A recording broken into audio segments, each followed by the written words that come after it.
अध्याय 1 भाषा लैंग्वेज। भाषा।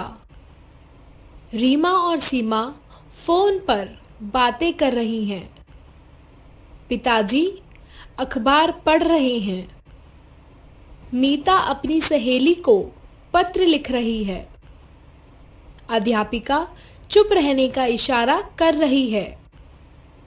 हम अपनी बात बोलकर या लिखकर दूसरों को समझाते हैं और दूसरों की बात सुनकर या पढ़कर समझते हैं।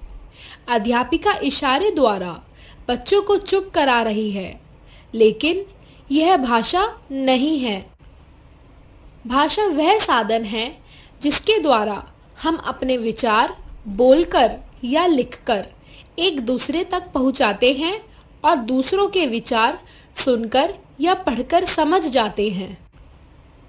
भाषा के रूप। भाषा के दो रूप होते हैं। क मौखिक भाषा, ख लिखित भाषा। मौखिक भाषा। पिताजी बेटे को कहानी सुना रहे हैं। लिखित भाषा।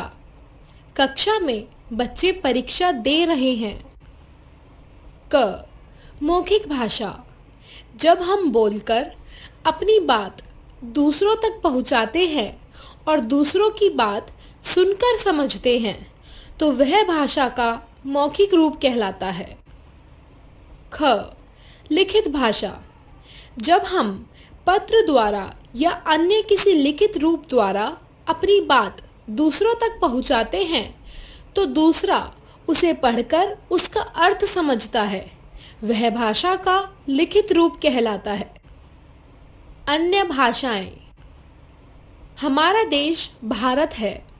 हिंदी को हमारे देश की राजभाषा होने का गौरव प्राप्त है। भारत के विभिन्न राज्यों में विभिन्न भाषाएं बोली जाती हैं। जैसे मैं पंजाबी बोलता हूँ, पंजाब। मैं बांग्ला बोलता हूँ, बंगाल। मैं मराठी बोलता हूँ, महाराष्ट्र। मैं गुजराती बोलता हूँ, गुजरात। लिपि। हर भाषा को अलग अलग तरीके से लिखा जाता है। लिखने का यह ढंग ही लिपि कहलाता है। हिंदी, संस्कृत, गुजराती, मराठी आदि भाषाएं देवनागरी लिपि में लिखी जाती हैं। अंग्रेजी रोमन लिपि में, पंजाबी गुरुमुखी लिपि में और उर्दू फारसी लिपि में लिखी जाती है। लिखने के ढंग या विधि को लिपि कहते हैं।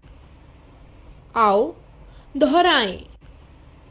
बोलकर या लिखकर जब हम अपनी बात दूसरों को समझाते हैं और दूसरा व्यक्ति उसे सुनकर या पढ़कर हमारी बात समझ लेता है तो उसे भाषा कहा जाता है। भाषा के दो रूप हैं। क मौखिक भाषा, ख लिखित भाषा। लिखने की विधि लिपि कहलाती है। हिंदी हमारी राष्ट्रभाषा है।